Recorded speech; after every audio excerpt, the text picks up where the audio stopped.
కొణిదెల పవన్ కళ్యాణ్ అనే నేను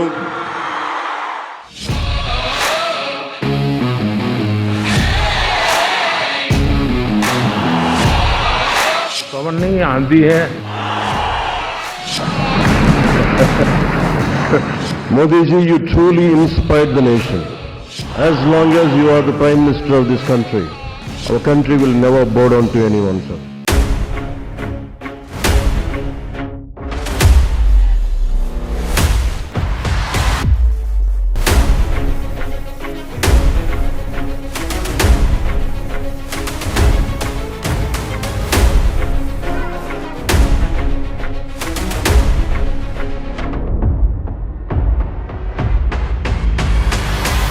नमस्कार, कैपिटल टीवी का खास शो बात तो चुभे की देख रहे हैं आप। मैं हूं आपके साथ पूजा। आज लेकर आई हूं एक ऐसी बात जिसकी आंधी से विपक्ष की तबाही लिखी जा रही है, जिसके तेज से विपक्ष की सांसें अटकी जा रही है, जिसके बढ़ते कद से विपक्ष का सफाया होता जा रहा है, जिसकी जोड़ी देख विपक्ष हैरान है, परेशान है, क्योंकि वो पवन नहीं आंधी है। जी हाँ, भारतीय राजनीति में इन दिनों एक नाम बहुत ही ज्यादा फेमस हो रहा है। उनका नाम है जनसेना प्रमुख और एक्टर पवन कल्याण का, जो पावर स्टार के नाम से जाने जाते हैं। पवन ही वो नेता है जिन्होंने तेलुगु देशम पार्टी यानी टीडीपी सुप्रीमो चंद्रबाबू नायडू के साथ मिलकर आंध्र प्रदेश में सत्ता ही बदल दी। पवन कल्याण ने सिर्फ आंध्र प्रदेश की विधानसभा में ही नहीं बल्कि लोकसभा में पार्टी का लोहा मनवाया। 2024 में हुए लोकसभा चुनाव और विधानसभा चुनाव में अपने रणनीतिक कौशल से पवन कल्याण ने साबित कर दिया कि उनमें अभिनय के साथ ही बेहतर राजनेता बनने के भी सारे गुण हैं। पवन कल्याण की पार्टी के चुनाव में जीत की स्ट्राइक 100% रही। पवन कल्याण ही वो शख्स है जिसकी वजह से नायडू और पीएम मोदी साथ साथ आए हैं। और एक बड़ी बात, भले ही नायडू पीएम मोदी का साथ छोड़ दे, जिसकी चर्चा होती रहती है, पर पवन कल्याण और पीएम मोदी का रिश्ता इतना गहरा है कि पवन कल्याण भी मोदी के हनुमान बन गए हैं। तो कैसे पवन कल्याण और नरेंद्र मोदी की जोड़ी साउथ में आंधी लेकर आई है, जो बात विपक्ष को बड़ा चुभ रही है, बताते हैं आपको। तो चलिए शुरू करते हैं। साउथ फिल्म इंडस्ट्री के जाने माने स्टार पवन कल्याण यूं तो देश भर में अपनी एक्टिंग के लिए पहचाने जाते हैं। उनकी पार्टी ने इस बार के चुनाव में कमाल का प्रदर्शन किया है। यही वजह है कि पवन कल्याण का राजनीतिक सफर और उनकी पार्टी के बारे में जानना लोगों की दिलचस्पी की वजह बन गया है। तो सबसे पहले आपको पवन कल्याण के बारे में कुछ बताते हैं। पवन कल्याण साउथ फिल्म इंडस्ट्री के जाने माने स्टार हैं। पवन कल्याण का असली नाम कोनी डेला कल्याण बाबू है। पवन कल्याण को साउथ फिल्म इंडस्ट्री में पावर स्टार के नाम से जाना जाता है। पवन कल्याण साउथ फिल्मों के सुपरस्टार चिरंजीवी के छोटे भाई हैं। उन्होंने अपने फिल्मी सफर की शुरुआत फिल्म अक्कड़ अम्माई लक्कड़ से साल 1996 में की। इसके बाद भी उन्होंने साउथ की कई बड़ी हिट फिल्में दी। पवन कल्याण को साल 1998 में फिल्म ढोली प्रेमा के लिए राष्ट्रीय पुरस्कार भी मिल चुका है। पवन कल्याण को अभिनय की दुनिया में 2 दशक से ज्यादा हो चुका है। पवन कल्याण ने अपने बड़े भाई चिरंजीवी के साथ मिलकर अपनी राजनीतिक यात्रा की शुरुआत की थी। चिरंजीवी ने 2008 में प्रजा राज्यम पार्टी की स्थापना की थी। हालांकि अपने भाई की पार्टी प्रजा राज्यम पार्टी का कांग्रेस में विलय होने के बाद पवन राजनीति में बहुत ज्यादा सक्रिय नहीं रहे। प्रजा राज्यम पार्टी के कांग्रेस में विलय होने पर पवन कल्याण पार्टी से बाहर हो गए थे। 2014 में पवन कल्याण ने चुनाव नहीं लड़ा और उसी साल पवन कल्याण ने 2014 में ही जनसेना पार्टी की स्थापना की। साल 2019 में उन्होंने अकेले चुनाव लड़ा था, लेकिन इस चुनाव में पवन कल्याण को हार का मुंह देखना पड़ा। हार के बावजूद भी पवन आगे बढ़ते रहे, वो लोगों की आवाज बन गए। हालांकि इस दौरान उन्हें व्यक्तिगत हमलों का भी सामना करना पड़ा। 2024 में पवन कल्याण का नाम तो बहुत चर्चा में है, लेकिन बहुत कम लोगों को पता होगा कि 2019 के लोकसभा चुनाव में जनसेना पार्टी को सिर्फ एक विधानसभा सीट पर जीत मिली थी और पवन कल्याण खुद भी दोनों विधानसभा सीटों से चुनाव हार गए थे। तो पवन कल्याण को राजनेता के तौर पर असफल माना गया था, पर समय का पहिया ऐसा घुमा कि 2024 में हुए लोकसभा चुनाव और विधानसभा चुनाव में अपने रणनीतिक कौशल से पवन कल्याण ने साबित कर दिया कि उनमें अभिनय के साथ ही बेहतर राजनेता बनने के भी सारे गुण हैं। इस बार पवन की पार्टी ने विधानसभा में 21 सीटों पर चुनाव लड़ा और सभी में जीत दर्ज की, जबकि लोकसभा में 2 सीटों पर चुनाव लड़ी और दोनों ही सीटों पर जीत दर्ज की। यानी पवन कल्याण की पार्टी की चुनाव में जीत की स्ट्राइक रेट 100% रही। और सबसे बड़ी बात, पवन ही वो शख्स है जिन्होंने आंध्र प्रदेश में टीडीपी और बीजेपी को एक मंच पर लाने के लिए खूब मेहनत की।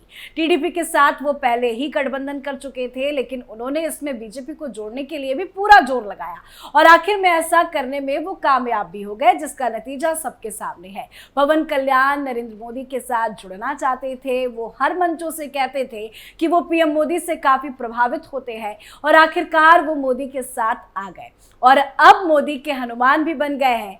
आंध्र में लोकसभा की 25 सीटें हैं, जिसमें से एनडीए गठबंधन 21 सीटों पर जीत दर्ज करने में कामयाब रहा। एनडीए गठबंधन में शामिल टीडीपी को 16, बीजेपी को 3, जनसेना पार्टी को 2 सीटों पर जीत मिली। पिछले लोकसभा चुनाव में 22 लोकसभा सीटें जीतने वाली वाईएसआर कांग्रेस सिर्फ 4 सीटें ही जीत सकी।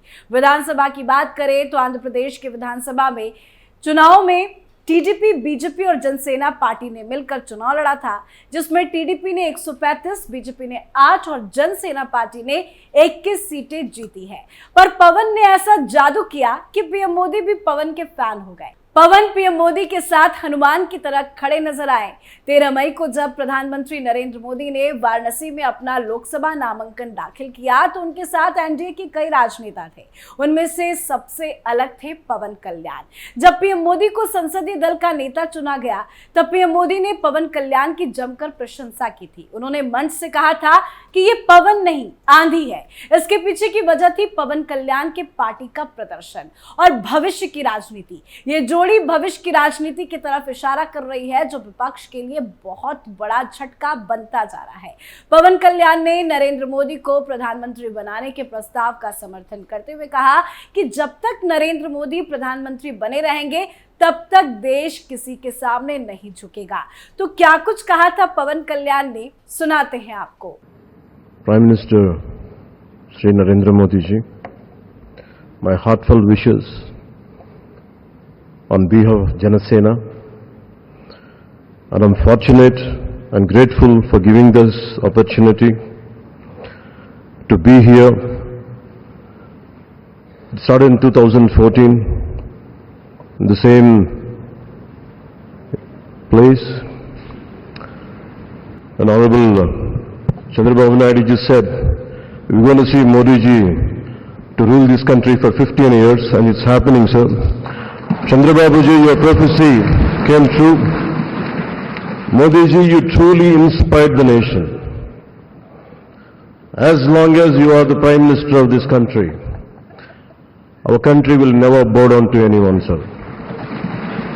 तो पवन जिस तरह से पीएम मोदी की तारीफ कर रहे हैं, मोदी के साथ खड़े हैं, जिस तरह से टीडीपी को एनडीए में शामिल करने में अहम भूमिका निभाई है, वो साफ बताता है कि आने वाले दिनों में ये जोड़ी और भी ज्यादा मजबूत होगी। इस बार के चुनाव में पवन कल्याण का प्रभाव चुनाव में 2 मोर्चों पर महसूस किया गया। कल्याण ने कापू समुदाय के मतदाताओं को टीडीपी बीजेपी गठबंधन से जोड़ने वाले लिंक के तौर पर काम किया। कल्याण इसी समुदाय से आते हैं। साथ ही उन्होंने बड़ी संख्या में युवा मतदाताओं को प्रचार रैलियों और मतदान केंद्रों तक लाने का काम भी किया।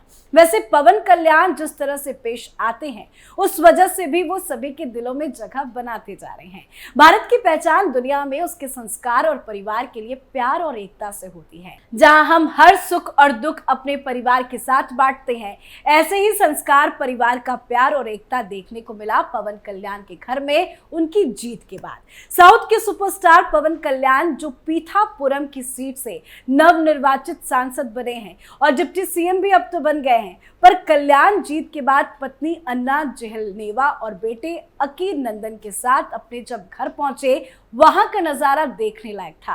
पवन कल्याण के कार से उतरते ही उनका स्वागत फूलों की बारिश के साथ किया गया। इस खास अवसर पर पवन कल्याण की पूरी फैमिली मौजूद थी। पवन कल्याण के घर के चौखट में घुसते ही साउथ इंडियन स्टाइल में उनकी मां ने उनकी नजर उतारी और उसके बाद उनकी बहनों ने उनकी आरती और तिलक के साथ उनका स्वागत किया। जब पवन कल्याण ने अपनी मां को गले लगाया तो वो भावुक हो उठी। घर में आगे बढ़ते हुए कल्याण ने बड़े भाई और साउथ के मेगा स्टार चिरंजीवी के चरणों में साष्टांग दंडवत प्रणाम किया।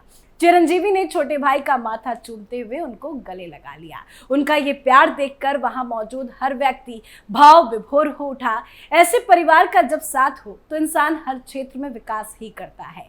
पवन कल्याण के परिवार का ये स्नेह देखकर सभी का मन भाव विभोर हो उठा। पवन कल्याण के परिवार का स्नेह ये दर्शाता है कि हमारी संस्कृति कितनी महान है, जहां हम परिवार को साथ रहना सिखाते हैं। पैसा और पावर कभी भी परिवार से बड़ा नहीं हो सकता और ना ही वो परिवार के प्रेम के बीच आना चाहिए। इतना ही नहीं, जब आंध्र में नई सरकार का शपथ समारोह था तब भी पवन कल्याण ने सभी का दिल जीत लिया। आंध्र प्रदेश में नई सरकार का शपथ ग्रहण समारोह बहुत ही भव्य तरीके से हुआ। चंद्रबाबू नायडू ने राज्य के नए मुख्यमंत्री के तौर पर शपथ ली तो वहीं पवन कल्याण ने भी मंत्री पद की शपथ ली। उप मुख्यमंत्री बनाए गए हैं और शपथ ग्रहण के दौरान पवन कल्याण की आवाज में एक अलग ही जोश देखने को मिला। मंत्री पद की शपथ लेने के बाद पवन कल्याण ने पीएम मोदी समेत मंच पर मौजूद सभी मेहमानों को नमस्कार किया, लेकिन एक क्षण ने सबका ध्यान अपनी तरफ खींच लिया। तालियों की गड़गड़ाहट के बीच मंच पर मेहमानों का हुजूम, लेकिन पवन कल्याण की आंखें मानो किसी खास शख्स को ढूंढ रही थी। पवन कल्याण अचानक नीचे झुके और मंच पर सफेद शर्ट और काली पैंट में मौजूद एक शख्स के पैर छूने लगे। हालांकि उस शख्स ने पवन को उठाया और अपने गले लगा लिया। एक पल के लिए सबको मन में ये लगा और ये सवाल उठा कि ये शख्स आखिर है कौन, जिसके आगे पवन कल्याण नतमस्तक नजर आए। तो आपको बता दें कि ये पल बड़ा भावुक करने वाला था। ये शख्स कोई और नहीं बल्कि साउथ के सुपरस्टार और पवन कल्याण के बड़े भाई चिरंजीवी ही थे। और इस क्षण को देखकर हर कोई भाव विभोर उठा। छोटे भाई पवन कल्याण को सीने से लगाने के बाद दिग्गज एक्टर चिरंजीवी ने सिर्फ भावुक हो गए बल्कि काफी खुश भी नजर आए। पवन कल्याण ने जब शपथ ग्रहण की उसके बाद वो सबसे पहले पीएम मोदी के पास आशीर्वाद लेने पहुंचे। पीएम मोदी ने पीठ थपथपाकर पवन का हौसला बढ़ाया। उसके बाद उन्होंने सीएम चंद्रबाबू नायडू का आशीर्वाद लिया और फिर वो मंच पर मौजूद अन्य मेहमानों से मिले। पर भाई के साथ इस रिश्ते को पीएम मोदी भी अच्छे से समझते हैं। तभी तो शपथ समारोह के दौरान पवन कल्याण और उनके मेगा स्टार भाई चिरंजीवी पीएम मोदी को स्टेज पर लेकर आए और उनके साथ हाथ से हाथ मिला जनता का अभिवादन किया। साथ ही शपथ समारोह में शामिल स्टार रामचरण ये सब देखकर भावुक हो गए। फैंस भी इस वीडियो को काफी पसंद कर रहे हैं। सोशल मीडिया में भी जमकर वायरल हो रहा है। और जब भी आंध्र प्रदेश की राजनीति में चंद्रबाबू नायडू के शपथ समारोह का जिक्र होगा तो पवन कल्याण और चिरंजीवी के बीच के इस बॉन्ड को भी लोग जरूर याद करेंगे। वैसे आंध्र की इस जीत के हीरो सिर्फ पवन कल्याण ही है, जो मोदी के हनुमान बन चुके हैं और आने वाले दिनों में ये जोड़ी कमाल करेगी, साउथ में आंधी लाएगी, जिससे विपक्ष की तबाही निश्चित है। इस पर आप अपनी राय कमेंट कर लिखिए। देखते रहिए कैपिटल टीवी। नमस्कार।